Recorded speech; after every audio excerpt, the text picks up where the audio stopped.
Bismillahirrahmanirrahim. Assalamualaikum. Kali ini nak bercerita tentang rancang kewangan anda. So, perlunya kita buat bajet. Bajet untuk diri kita, pendapatan kita. Jika tidak, pendapatan sentiasa tidak cukup. Kita akan rasakan tidak cukup walaupun yang masuk kadang-kadang besar. Asingkan duit anda ikut bajet.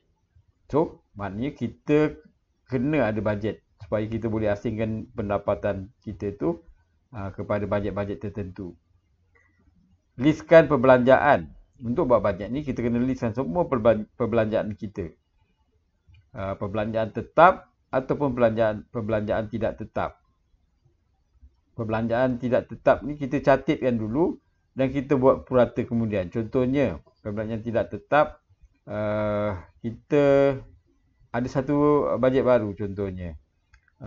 Pampers lampin baby katakan. Katakan kita baru dapat baby, kali pertama dapat baby. Sebelum ni kita tak ada bajet tentang itu. So kita kena collect data dulu. Bulan pertama berapa ratus ringgit kita keluarkan. Bulan kedua berapa ratus ringgit kita keluarkan. Bulan ketiga berapa ratus ringgit kita keluarkan. Ini pada awalnya perbelanjaan tidak tetap. Kemudian selepas 3 bulan, pada saya lah, cukup untuk kita buat purata. Dan kita akan tahu bajet untuk lampin baby ni berapa banyak. Dan kita akan jadikan dia perbelanjaan tetap. Ada juga perbelanjaan itu memang tidak tetap. Dia datang sekali-sekala. So kita boleh kategorikan dia perbelanjaan tidak tetap. Kemudian elok kita jeniskan bajet kita. Kita kategorikan bajet kita supaya dia dapat membantu kita merancang kewangan dengan lebih baik. So, bajet jenis keperluan asas contohnya. Bajet seperti perbelanjaan seperti bayar sewa rumah, bayar duit rumah, kalau yang membeli rumah, duit minyak, kereta, makan, minum, tol, air api dan sebagainya. Yang mana ini memang perlu. Keperluan asas. Kita tak boleh tidak dan kita memang perlu bayar, keluarkan duit setiap bulan untuk perbelanjaan ini. Ini kita panggil dia keperluan asas. Bajet jenis hiburan ataupun riadah. Ini contohnya kita ketepikan duit untuk kita melancong contohnya. Ataupun ada event-event yang kita nak sertai untuk beriadah. Ini kita kena ketepikan setiap bulan. Kita kena adakan bajet ini. Bajet jenis untuk masa depan. Masa depan ni contohnya pelaburan, insurans, apa sahaja yang berbentuk masa depan, kita juga kena ketepikan. Jika kita tidak ketepikan bajet seperti ini, kita tidak dapat sediakan duit untuk perancangan masa depan ni lah. Jadi kita memang sepatutnya memang ketepikan setiap bulan pendapatan kita. Bajet jenis untuk ilmu. Untuk ilmu ni kita memang perlu tambah ilmu. Ilmu ni sama ada kita beli buku contohnya, ataupun kita beli e-book dekat internet, ataupun kita attend training, sama ada training di internet, virtual training, ataupun akan datang bila COVID dah tak ada, kita boleh attend training, kelas-kelas training. Yang mana dia dapat menambah ilmu kita dan dapat memajukan diri kita. Ini juga kita kena sediakan bajet. Kita kena ketepikan duit pendapatan kita pada setiap bulan. Yang ke-11 adalah bajet jenis untuk jarang beli. Benda yang kita jarang-jarang beli, kita kena ada bajet ni. Contohnya kita katalah kita nak beli TV. Kita dah ada satu TV, kita nak tambah satu TV lagi. So, kalau kita tanpa bajet, kita akan berhutang. Kecenderungan untuk berhutang tu tinggi. So, untuk elakkan berhutang, kita kena ketepikan bajet 1% untuk bajet ini. Jadi, bila kita ada keperluan untuk beli barang-barang yang jarang-jarang kita beli ni, kita dah ada kewangan dan dapat mengelak kita berhutang. Ke-12, bajet jenis untuk memberi. Ini seperti sedekah, seperti infak.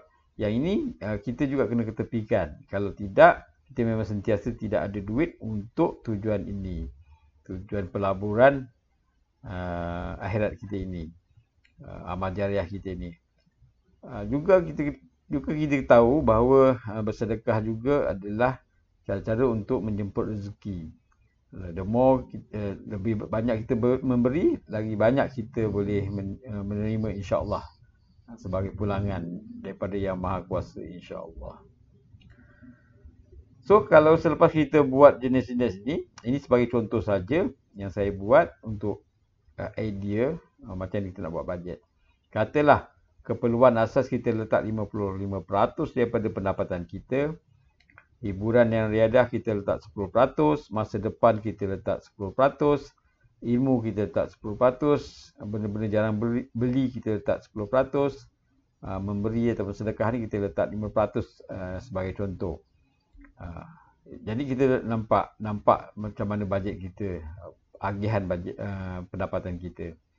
Adapun ini sebagai contoh saja. Anda kena buat sendiri dan selepas anda menyimpan data, kemudian anda buat purata, anda akan tahu peratusan setiap kategori ini. Dan anda juga boleh menambah lagi kategori-kategori yang anda rasa perlu. So dengan bajet perbelanjaan, kita akan nampak lebih jelas perbelanjaan kita ke mana. So dengan ini kita dapat hapuskan mana-mana perbelanjaan yang tidak perlu sebenarnya. Tidak perlu, dalam kata lain, kita tidak ada duit sebenarnya untuk membeli barang tersebut. Dan barang itu tidak perlu. Jadi kita kena elakkan untuk membeli barang yang kita tak mampu dan kita tidak berduit untuk itu. Ataupun benda yang membazir. Ini akan dapat mengelak kita daripada tambah hutang kita. Dan seterusnya, selepas kita ada bajet yang baik sekalipun, kalau hutang kita banyak, masih susah juga. Masih kita punya pengaliran wang keluar tu masih banyak. Jadi kita kena berusaha sedaya upaya untuk menghapuskan hutang-hutang tersebut. Dengan ada planning. Kalau kita perlu bajet, kita letak satu lagi kategori berapa persen khas untuk selesaikan hutang. Jadi dengan ini, kita dapat mengurangkan ataupun menghapuskan terus hutang. So, itu saja perkongsian saya tentang bajet ini, pengurusan kewangan ini. Kalau kita bijak mengatur bajet kita, kita juga akan akhirnya bijak dalam berbelanja. Itu saja, semoga dapat bermanfaat kepada mereka yang mendengar. InsyaAllah.